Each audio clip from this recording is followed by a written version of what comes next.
কেননা আমি জানি এত গরম বয়ানের পরে আমার ঠান্ডা বয়ান চলবে না, এটা আমি ভালো মতে বুঝি।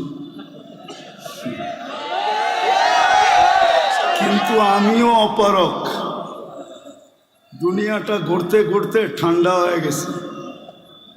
দুনিয়া না ঘুরলে আমিও গরম থাকতাম। আর এটাই চিরাচরিত নিয়ম, যাদের দুনিয়ায় অহংকার করে বলতেছি না, দুনিয়ায় যারা বিচরণ করে এদের মেজাজটা একসময় ঠান্ডা হয়ে যায়। যেরকম পাকিস্তানের হজরত মৌলানা তকি উসমানী মুত্তাজিল্লুল আলী, ওনার বয়ান দেখবেন ঠান্ডা, কেননা দুনিয়া ঘুরতে ঘুরতে ঠান্ডা হয়ে গেছে। তারেক জামিলের বয়ানও দেখবেন ঠান্ডা, দুনিয়া ঘুরতে ঘুরতে ঠান্ডা হয়ে গেছে। বেশি তো ঘুরি নাই, মাত্র 7 মহাদেশ দেখছি, বেশি ঘোরা হয় না এখনো, মাত্র 103টা হয়েছে। আশা রাখি দ্বিতীয় সেঞ্চুরি করার। এই জন্য আমি বুঝছি যে আমার ঠান্ডা বয়ান এত গরম বয়ানের পরে চলবে কিনা জানি না। কিন্তু একটা অনুরোধ করব, যদি পুরস্কার নিয়ে উঠতে চাই, সবার কাছে একটা অনুরোধ,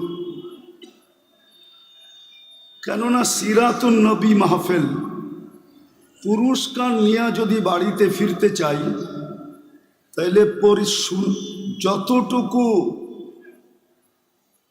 শোনার ব্যাপারে যতটুকু মনোযোগ আছে ভিতরে, পুরাটাকে দিয়া শুনতে হবে। কেননা আল্লাহর হুকুম হলো ফাস্তামিউ ইদা কুরিয়াল কোরআন ফাস্তামিউ, যখন কোরআনী কথা শোনো তো মনোযোগকে উজাড় করে দিয়া শুনো।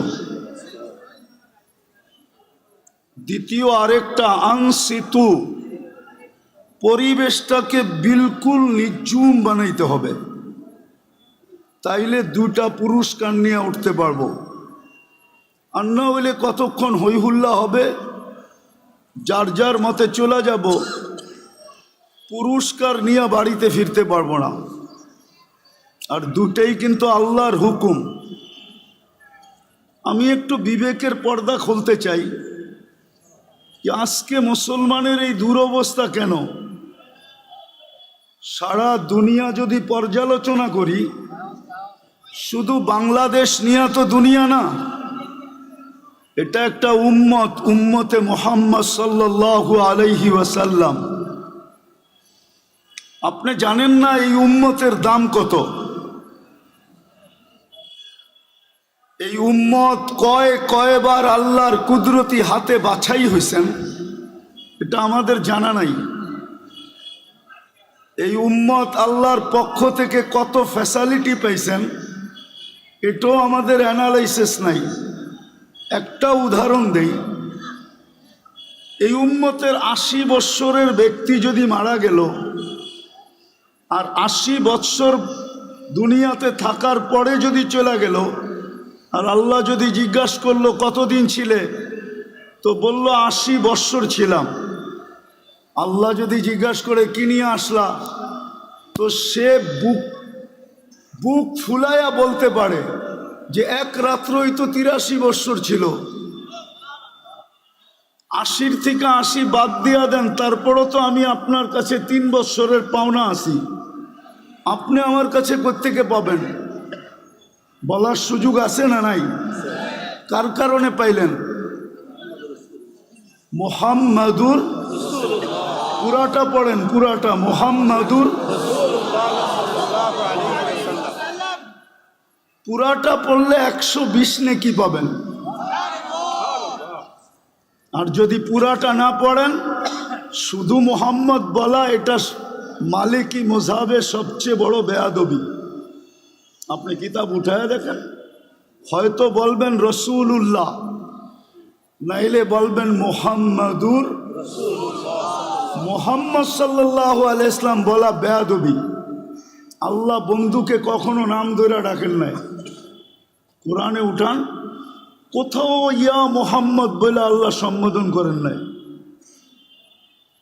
সদা সর্বদা আল্লাহ কোনো না কোনো অন্য ধরনের শব্দ দিয়া, কখনো মুজাম্মেল, কখনো মুদ্দাসসির, কখনো ইয়াসিন, কখনো তহা, এক এক নামে, কখনো রসুল্লাহ, কখনো আব্দুল্লাহ, এক একভাবে আল্লাহ সম্বোধন করছেন।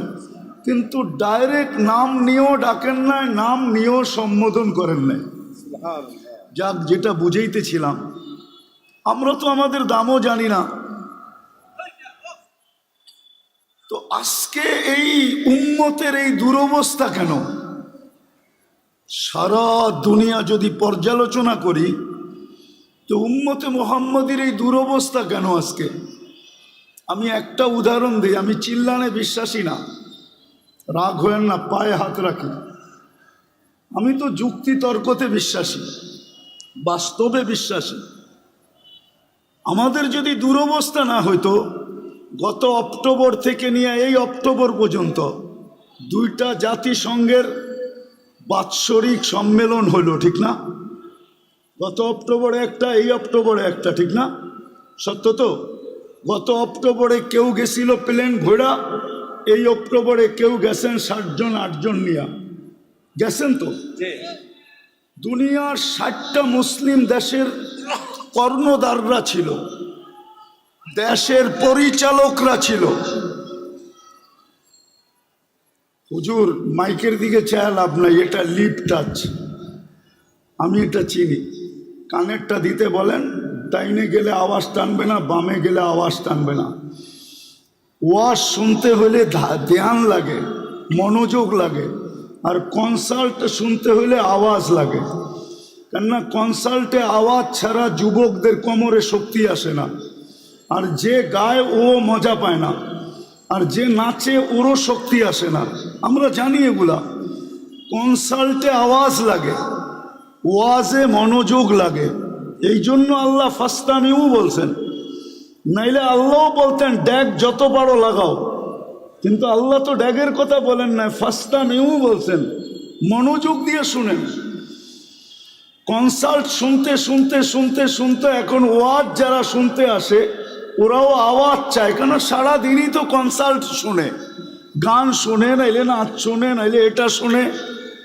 আগে কথা বলতে দেন, কথা কিন্তু উপর থেকে আসে, এইখান থেকে না। কেননা সিরাতুন নবী, কথা উপর থেকে আসবে, এইখান থেকে আসবে না। এটাতে আমি বিশ্বাসী না। আমি তো ঢাকা শহরে প্রোগ্রাম করিই না, এটা ফাঁদে পড়া করে ফেলছি। কেননা আমি ঢাকা শহরে বড় হয়েছি, আমি ঢাকা শহর চিনি না।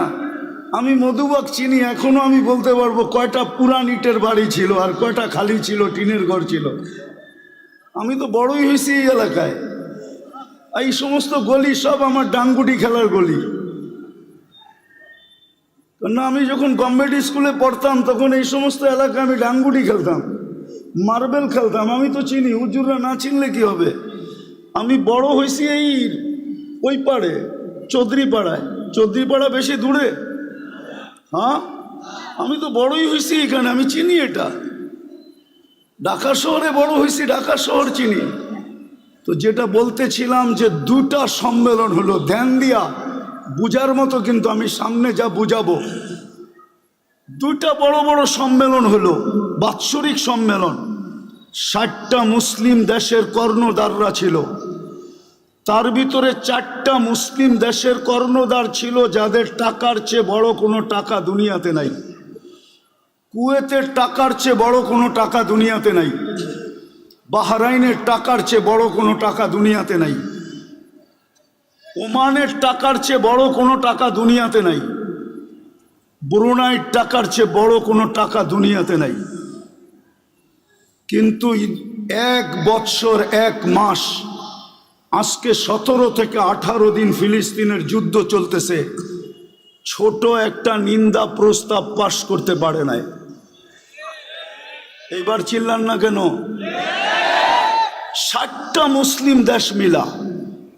চলেন আরেকটু পিছিয়ে নিয়ে যাই। ঢাকা শহরে যত কাপড়, পুরান ব্যবহৃত কাপড় আলমারিতে ঢাকা শহরের প্রত্যেকটা বিল্ডিংয়ে আছে, সবগুলা যদি একত্রিত করা হয় চ্যালেঞ্জ আমার সাথে, ইউরোপের কোনো একটা দেশে এত ব্যবহৃত কাপড় আলমারিতে নাই।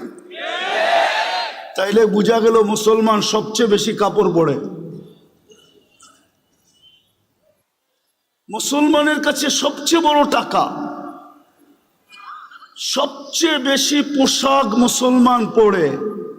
আমাকে তো বুঝাইতে হবে না, কেন আপনাদের উন্নত দুনিয়ার ভিতরে একটা দেশ আমার বাকি আছে, নিউজিল্যান্ড।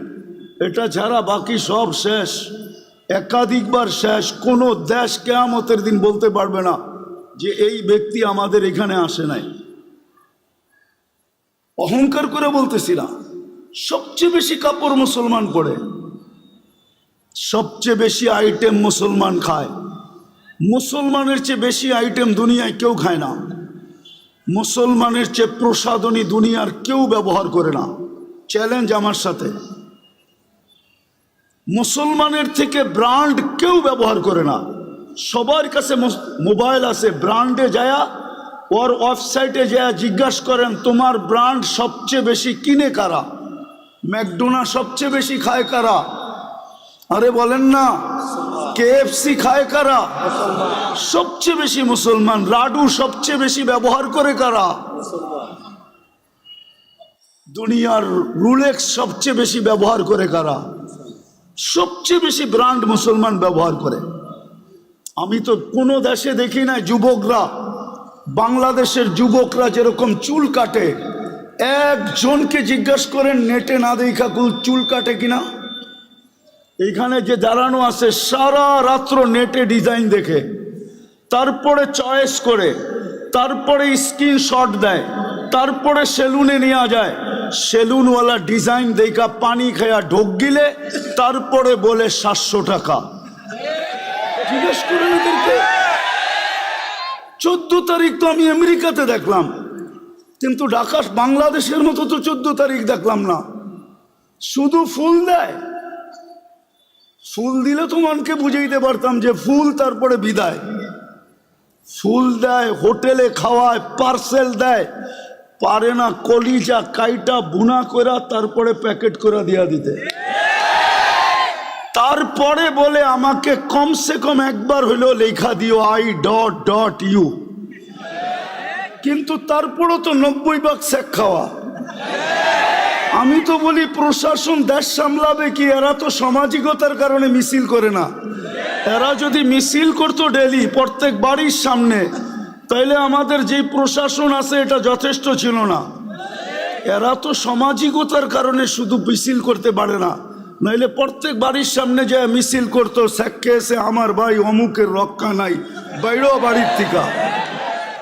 সব কিছু আমরা বেশি করি, তারপরও আমাদের কেন এই দুরবস্থা? বুঝান আমাকে। আপনারা তো মিডিয়া, ফিলিস্তিন মিডিয়ায় দেখা চিৎকার দেন, তাই না? আমি তো 14 বছর আগে ফিলিস্তিন দেখা আসছি। আমার তো যোগ বিয়োগ মিলে না যে ফিলিস্তিনে হামলা হয় তো হয় কি করে? ওইখানে তো খলিল শুয়ে আছে। বলো কোলামা, খলিল কোথায় শোয়া? খলিল বলছেন ইব্রাহিম খলিলুল্লাহ কোথায় শোয়া? আমি তো চোখে দেখেছি ওয়াদিয়ে খলিল। মুসা আলাইহিস সালাম কোথায় শোয়া? ওয়াদিয়ে মুসা, ফিলিস্তিনে। 70 জন নবীর কবর চিহ্নিত যেখানে, যেই মাটির ভিতরে আল্লাহ বরকত মিশ্রিত করছেন, বারাকনা হাওলা। কোরআনই তো বলতেছি, সব বাদই দিলাম। যেইখানে আল্লাহ সম্মিলন করেন বন্ধুর জিয়ারতের জন্য, তাও সাধারণ মানুষের সম্মিলন না, 1.25 লক্ষ নবীদের সম্মিলন শুধু বন্ধুর জিয়ারতের জন্য, বন্ধুকে দেখানোর জন্য। কেননা না দেখায়া, বন্ধুকে না দেখায়া, কদ আখাদাল্লাহু মিসাকান নাবিয়্যিন, বন্ধুকে না দেখায়া আরশের নিচে রুহের জগতে আল্লাহ বন্ধুর পক্ষে সমস্ত নবীদের থেকে অঙ্গীকার নিছিলেন। অঙ্গীকার যে ইদ আখাদাল্লাহু মিসাকান নাবিয়্যিন, কোরআনে আছে। নবীদের থেকে অঙ্গীকার নিছিলেন, কিন্তু বন্ধুকে দেখান নাই, রুহের জগতে ছিল।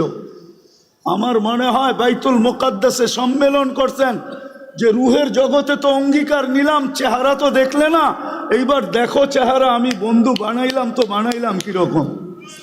আমার বন্ধুর চেহারা দেখো তোমরা। ওই জমিনে যেখানে ১.৫ লক্ষ নবীদের পায়ের চিহ্ন, প্রথম কাবা। আমার তো যোগ বিয়োগকে মিলে না, ওইখানে কি করে বোম ফাটে, ওইখানে মিসাইল পড়ে তো পড়ে কি করে, আবাবিল করে তো করে কি, ফেরেশতা তাকায় দেখতেছে তো দেখতেছে কেন, আজকে কেন ছুটে আসে না, আজকে কেন আল্লাহকে বলে না, যেমন ইব্রাহিম আলাইহিস সালামের ব্যাপারে বলছিল। হ্যাঁ, ইব্রাহিম আলাইহিস সালামের ব্যাপারে বলছিল, জিবরিল আলাইহিস সালামও বলছিল অনুমতি দেন না সাইজ করি। সব ফেরেশতাই বলছিল আল্লাহ খলিল জ্বলবে আর আমরা দেখব, অনুমতি দেন না। তা আল্লাহ বলছিল যাও, যার জাম করতে মনে চায় করো, জলি খলিল তোমাদেরকে সাহায্য চায় তাইলে করো। কিন্তু সবাই আসছিলেন, কিন্তু খলিল তো খলিলই ছিল। খলিল তো জবাব দিছিলেন, আজকে খলিল জানে আর জলিল জানে। আজকে খলিল জানে আর জলিল চিনেন। জলিল আল্লাহ, জলিল আল্লাহ জানে। বাঁচাইতে চাইলে বাঁচাইব, না বাঁচাইতে চাইলে না বাঁচাইব, তোমরা সরো। আজকে খেলা দুইজনের হবে। তারপরেই তো আল্লাহ হুকুম দিছেন ওই জমিনে বোম ফাটে তো ফাটে কি করে, আমাকে বোঝান, চোখ বিয়োগ দিয়া বোঝান কি করে ফাটে ওই জমিনে বোম। আর আগে টানতে চাইলাম না, কেননা ঢাকা শহর আবাসিক এলাকা, লম্বা দীর্ঘ রাত পর্যন্ত চিল্লা চিল্লি, এটা আমার ঘরের পাশে হলেও আমি পছন্দ করি না। অন্যের জন্য করব কিভাবে, এই জন্য অল্প সময় গুছায় নিয়ে আসতেছি। আজকে মুসলমানের দুরবস্থা কেন? সংখ্যায় তো 200 কোটি, 70% সম্পদ মুসলমানদের কাছে। আমি শিক্ষিত মানুষকে জিজ্ঞাসা করতে চাই, বলেন 70% দুনিয়ার ধন সম্পদ কাদের কাছে? আমেরিকার কাছে, কানাডার কাছে, অস্ট্রেলিয়ার ইংল্যান্ডের কাছে, না ইউরোপের কাছে, না জাপানের কাছে? 70% সম্পদ মুসলমানের কাছে। আপনি মানবেন না? আপনি আমারটা তালা নোট করেন, তারপরে গুগলে যেয়ে তালাশ করেন। গুগল আপনাকে আমার কথাই বলবে যে 70% সম্পদ দুনিয়ার মুসলমানের কাছে। সংখ্যায় 200 কোটি, খাই বেশি, পড়ি বেশি। আমি তো বলি আপনাদের মাধ্যমে, মিডিয়ার মাধ্যমে দুনিয়াকে জানাইতে চাই, হায় যদি আজকে 200 কোটি মুসলমান আমার কথা শুনতো। 5 বৎসর যদি মুসলমান, কেননা আমাদের ঘরে যেই ব্যবহৃত কাপড় আছে, আমি আমার ঘর বলি 10 বৎসর না 15 বৎসর ব্যবহার করলেও এটা শেষ হবে না। সবার ঘরেই 5 বৎসর চলবে।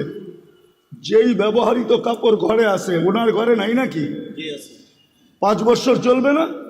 আজকে যদি 200 কোটি মুসলমান বলে আমরা 5 বৎসর ধরে কোনো কুনাকাটি করবো না, শুধু কাপড় চোপড় প্রসাধনী। ঢাকা শহরের কোন ঘরটা, কোন বাসাটা ছোট একটা মিনি কসমেটিক্সের দোকান না? বলেন আমাকে। একটা রিক্সাওয়ালার ঘর পর্যন্ত মিনি কসমেটিক্সের দোকান। একজন গার্মেন্টস কর্মীর ঘরটা পর্যন্ত একটা মিনি কসমেটিক্সের দোকান।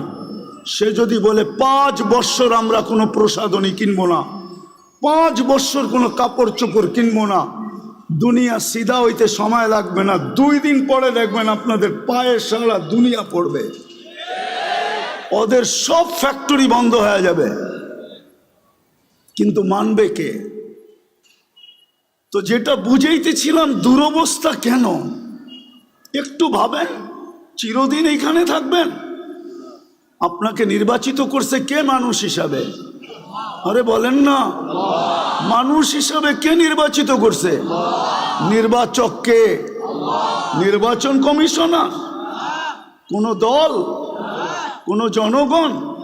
কোন রাষ্ট্র? কে? আরে জোরে বলেন। আল্লাহ বললে গুনাহ হবে না, 40 নেকি মিলবে। 40। দুঃখ তো এইখানে নাই কোনো যুবক যে ডেলি 10 বার আল্লাহ বলে। 10 বার বলুক যুবকরা। অথচ ঢাকা শহর পুরা মাথার উপরে উঠায়া চলেও, ওর হাঁটার স্টাইল দেখলে অন্যরকম, বাইকে থাকলে আরেক রকম, পিছনে যদি আর কেউ থাকে তাইলে আরেক রকম, কিন্তু ও কার যৌবন দিয়ে চলে? হ্যাঁ, যৌবনের দাম কত বলেন না? যৌবনের দাম কত? নাইলে যে মডার্ন হারবালকে জিজ্ঞেস করেন, নাইলে কলিকাতা হারবালকে জিজ্ঞেস করেন, চাইনিজ হারবালকে জিজ্ঞেস করেন। যদি এটাও জিজ্ঞাসা করতে না মনে চায় তাইলে আমেরিকা হারবালকে জিজ্ঞাসা করেন যৌবনের দাম কত। ওইখানে বিক্রি হয় না? না হয় না? হয়, যৌবন বিক্রি হয়, ঠিক না? হুজুররাও কয় বিক্রি হয়। দুরবস্থা হবে না কেন এই উম্মতের? যেই উম্মত কয় যৌবন হারবালে বিক্রি হয়, যৌবন কই বিক্রি হয়? হারবালে। যৌবন কে দিছে? ওর বাহাদুরির উৎস কি? যুবকের বাহাদুরির উৎস কি? ওর যৌবন। যৌবন যৌবন না থাকলে ওর দিকে কেউ তাকায় চোখ টিপি দিত না। যৌবন না থাকলে ওর দিকে তাকায় কেউ মুস্কি হাসি দিত না। তৃতীয় লিঙ্গ দেখেন না, দেখা খালি হাততালি দেয়। আজ পর্যন্ত তো কেউ চোখ টিপি দিল না, আজ পর্যন্ত তো কেউ ফুলে ফুল দিল না। ওর উৎস তো হলো যৌবন। তো সারাদিনে 10 বার আল্লাহ বলে না। এই মজমার কেউ নাই ডেলি 200 বার আল্লাহ বলে। বলুক আমাকে, পীরের মুরিদও তো দেখতেছি 1-8 জন হবে ডেলি 200 বার আল্লাহ বলে না, অথচ 24 ঘন্টা বুক করি কারটা? আরে কার? হ্যাঁ, অক্সিজেন কয় লিটার বলেন না? 550 লিটার অক্সিজেন নেন ডেলি। ঢাকা শহর আজ থেকে 20 বছর আগের থেকে শুনে আসতেছি বসবাসের উপযোগী না, সবচেয়ে দূষণযুক্ত শহর ঢাকা। কিন্তু তারপরও ছোটবেলার থেকে শুনে আসতেছি, তারপরও দেখতেছি daily 550 litre oxygen pure supply দিতেছে কে? হ্যাঁ, ডেলি কয়বার শ্বাস নেন? 80,000 বার নেই, 80,000 বার ছাড়ি। 80,000 বার আমার ভিতর থেকে আল্লাহ কার্বন ডাই অক্সাইডকে আউট করেন, 80,000 বার। ডেলি কিডনি কয়বার আল্লাহ ডায়ালিসিস করেন? আরে বলেন না, 36 বার আপনার কিডনিকে ডায়ালিসিস করেন। এখনো কিডনি সবাইটা ডায়ালিসিস হইতেছে।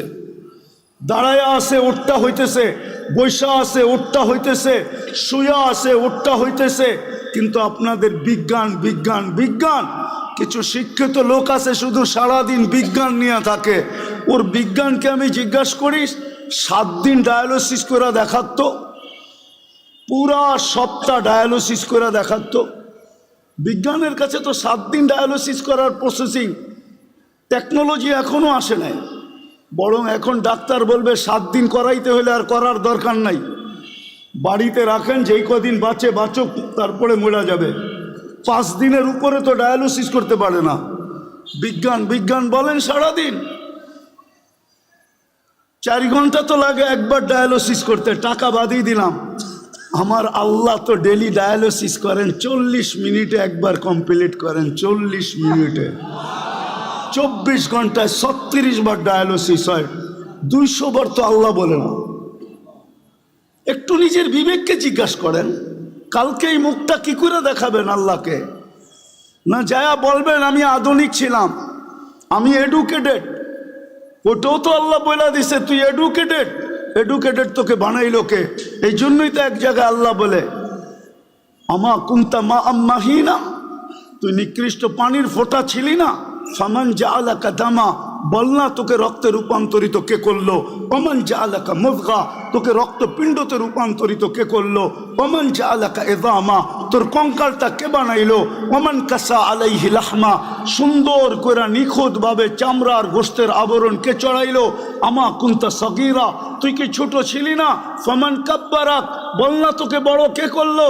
দুনিয়াতে তো আমেরিকা তো এতটুক আছে শর্ট ফিগার, আজ পর্যন্ত 1 ইঞ্চি বাড়ায় দেখাইতে পারলো না। আল্লাহ বলে তোকে 6 ফিটের কে বানাইলো বল? আমা কুনতা যাইফা, তুই কি মার পেটের থেকে দুর্বল আসিস নাই? ও যুবক, পায়ে হাত দিয়া জিজ্ঞাসা করি ফামান কওয়াকা, বল না তোকে সুঠামত কে দিল? আমা কুনতা জাহিলা, মার পেটের থেকে কি অজ্ঞ আসিস নাই? ফামান আল্লামাক, ও শিক্ষিত লোকগুলা তোমাদেরকে শিক্ষায় দীক্ষায় আলোকিত কে করলো? আজকে আল্লাহ বুঝা গেলে। উচিত তো ছিল গাছে ফল আসলে ঝুঁকবে, কিন্তু আমি তো দেখি আমার সমাজের শিক্ষিত লোক বেশিরভাগই বড় পার্সেন্টেজ আমার সমাজে শিক্ষিত লোকগুলো আল্লাহর থেকে দূরে। আমি তো মাঝে মাঝে ভাইবা আমার যোগ বিয়োগ মিলে না, যে ডাক্তার বেনমাজি হয় কি করে? ও তো আল্লাহর কুদরত দেখে শরীরের ভিতরে, ঠিক না? কি বলেন? এর চেয়ে বড় কুদরত আর কি দেখাবো? চলেন একটা উদাহরণ দেই। মানুষের অঙ্গের ভিতরে দেখার মধ্যে সবচেয়ে ছোট অঙ্গ কোনটা বলতে পারেন? হ্যাঁ, আরে বলেন না। চোখ। চোখ দেখার ভিতরে সবচেয়ে ছোট অঙ্গ চোখটা, ঠিক না? চোখের তুলনায় দেখতে নাকটা চোখের থেকে বড় মনে হয়, ঠিক না? কানটাও। ঠোঁটের ডাক্তাররা একটা মুস্কি হাসি দিবে আর বলবে গবেষণা চলতেছে, এটা বলতে পারি, কিন্তু শেষ কোথায় হবে এটা দুনিয়ার কারো জানা নাই। এটার কিনারা কোথায় আমরা জানি না। এতটুক জায়গার ভিতরে যদি ফিট করতে পারে, এটাই তো আল্লাহ বলে। এতটুক জায়গার ভিতরে এরকম টেকনোলজি ফিট, প্রযুক্তি ফিট, যেটার কিনারা নাই। 13 কোটি ক্যামেরা এক চোখে, 13 কোটি, 2 চোখে 26 কোটি ক্যামেরা, 26 কোটি। তার নিয়ে গেছেন পিছনে, প্রত্যেক ক্যামেরার জায়গা ব্যবহার করছেন 1.6 সেন্টিমিটার। 2 তারকে একসাথে লাগতে দেয় নাই, দিলে ফায়ার হবে, সব উল্টা দেখবে। ওই আল্লাহ জিজ্ঞেস করে কুনতা জাহিলা ফামান আল্লামাক, বল তুই তো অজ্ঞ আসছিলি, তোকে শিক্ষাকে দিল। আমা কুনতা মিসকিনা, তুই মার পেটের থেকে অসহায় আসিস নাই, নিশ্চয় আসিস নাই। ফামান আগনাকা, বল তোকে স্বয়ং সম্পূর্ণ কে করলো? আজকে 200 বার আল্লাহ বলে না। যাক, যেটা বুঝাইতেছিলাম, মুসলমানের এই দুরবস্থা কেন? ফিলিস্তিন নিয়ে শুরু হয়েছিল, যে যোগ বিয়োগ তো মিলে না। খলিল সোয়া, মুসা আলাইহিস সালাম সোয়া, 70 জন নবীর কবর চিহ্নিত, বাইতুল মুকাদ্দাস 1 বৎসর 1 মাস 60,000-এর উপরে মানুষের রক্ত ঝরল, বাড়িগুলা সব মাটির সাথে মিশা গেল। কেন? আমরা ছোট একটা নিন্দা প্রস্তাব পাশ করাইতে পারলাম না, 200 কোটি হওয়া সত্ত্বেও। এই দুরবস্থা কেন? আল্লাহ আজকে আমাদের থেকে চক্ষু ফিরায় নিলেন কেন? অথচ পিছনের ইতিহাস যদি দেখি তো একজন হাত উঠাইতে দেরি, ফেরেশতা নামতে দেরি করে নাই। আজকে তো লক্ষ কোটি উলামায়ে কেরাম ডেলি চোখের পানি ঝরায়। বলেন এই ইমাম আর খতিব পরিষদ কি চোখের পানি ঝরায় না? না জড়ায় না ফিলিস্তিনের জন্য? না জুমার দিন দোয়া করে না? না মাদারেসগুলোতে ডেলি ইয়াসিন খতম হয় না? না ডেলি কোরআন খতম করে দোয়া হয় না? না মা বোনরা ঘরে দোয়া করে না? হবে বাংলাদেশে এরকম মা বোন আছে যারা চুপে চুপে ফিলিস্তিনের জন্য রোজা রাখে, যারা চুপে চুপে ফিলিস্তিনের জন্য চোখের পানি, নামাজ পড়া চোখের পানি ঝরায়। কেননা মা বোনদের দিল আমাদের দিলের চেয়ে বহুত নরম। আমরা জানি না ওনারা চড়াইতেছে, কিন্তু চোখের পানি মাথার উপরে ওঠে না কেন? কারণটা কি? কোথায় জিতলেন? 1400 বছর আগে সাহায্য কোথায় আপনার সাথে? বলেন কোথায়? 500 বছর আগের সাহায্য কোথায়? 1000 বছরের আগের সাহায্য কোথায়? শুধু চিৎকার দিয়ে মানুষের ব্রেন উল্টা করলে হবে না, যে এটা হইলেই আমরা সব করে ফেলবো। দুনিয়াটা এত সহজ না। রাগ হয়ে যাবেন, আরেকটু বলবো? হ্যাঁ, আপনি জানেন এই কাপড়টা কয়বার সুদে ডুব দিছে? বলেন তো কেউ, কয়বার বলেন তো? আমি গয়না দিব, 6 বার সুদে ডুব দিছে। 6 বার। কয়বার? কয়বার? কয়বার? 6 বার। যে তুলা চাষ করছে সে লোন নিয়ে তুলা চাষ করছে, যে তুলা ইম্পোর্ট করছে সে সুদ নিয়ে, ব্যাংকের এলসি নিয়ে, আগাম এলসি নিয়ে সে ইম্পোর্ট করছে। যে তুলার থেকে সুতা বানাইছে সেও মেইল করছে সুদের ব্যাংকের টাকা নিয়া, যে তুলা সুতার থেকে গেরে বানাইছে সেও সুদের টাকা ওইখানে মিশ্রিত করছে, গেরের থেকে যে ডাইং করছে সেও সুদের টাকা নিয়ে মেইল করছে, ডাইংয়ের থেকে যে ফিনিশিং করে মার্কেটিং করছে সেও সুদের টাকা নিয়ে করছে। কয়বার হইল? সিস্টেমটা পুরা উল্টা হয়ে গেছে। আপনি চিৎকার দিলে কিছু হবে না। ফিরে আসেন, কোরআন এটাই বলে লিউযিকাহুম বাদাল্লাযী আমিলু লাআল্লাহুম ইয়ারজিউন। তোমরা পিছে ফিরো, পিছে পিছে দেখো, পিছে নবীর আদর্শের দিকে ফিরো। পায়ে হাত দিয়া বলি আসেন আমরা নামাজি হই, আর মানুষকে নামাজি বানায় আগে মসজিদ বড়ি। যেদিন ফজর আর জুমা এক হবে, সমান হবে, আপনার অপেক্ষা করতে হবে না, আপনার লড়তে হবে না। এই উম্মতকে আল্লাহ লড়াইতে চান না, তাইলে আল্লাহ থাইকা লাভ কি? আমাদের পরে তো কোনো উম্মত নাই, আল্লাহর ডিফেন্স কোন কাজে লাগবে? আমাদের পরে যদি উম্মত থাকতো ভাবতাম ডিফেন্স ওদের লেগে ব্যবহার করবে। আমাদের পরে তো কোনো নবীর পরে নবী নাই, তাইলে আল্লাহর ডিফেন্স কোন কাজে আসবে? আমি যদি আল্লাহকে প্রশ্ন করি আপনাকে লড়তে হবে না? বদর দেখেন না, ওমা রামাইতা ইদ রামাইতা ওয়ালাকিন্নাল্লাহ রামা। আমি যদি আল্লাহকে প্রশ্ন করি তাইলে রমজান মাসে 70 কিলোমিটার মদিনার থেকে দূরে বন্ধুকে কেন নিয়ে আসলেন? এই রমজান আর গরম। আল্লাহ যেন বলতে চায় বন্ধু না আসলে তো খেলা জমবে না। বন্ধুকে তো খেলতে আনি না, খেলা জমাইতে আসছি। আর দর্শক না হইলে খেলতে ভালো লাগবে না। বন্ধুকে তো দর্শক হিসাবে নিয়ে আসছি, বন্ধু দর্শক হিসাবে দেখবে আর আমরা খেলবো। আজকে মসজিদ বলেন, দেখেন কালকে আল্লাহ খেলে কি খেলে না। হ্যাঁ, আল্লাহর জন্য মশাই যথেষ্ট। যতটুক বললাম আল্লাহ আমাদেরকে আমল করার তৌফিক দান করেন। ওমা আলাইনা ইল্লাল বালাগ।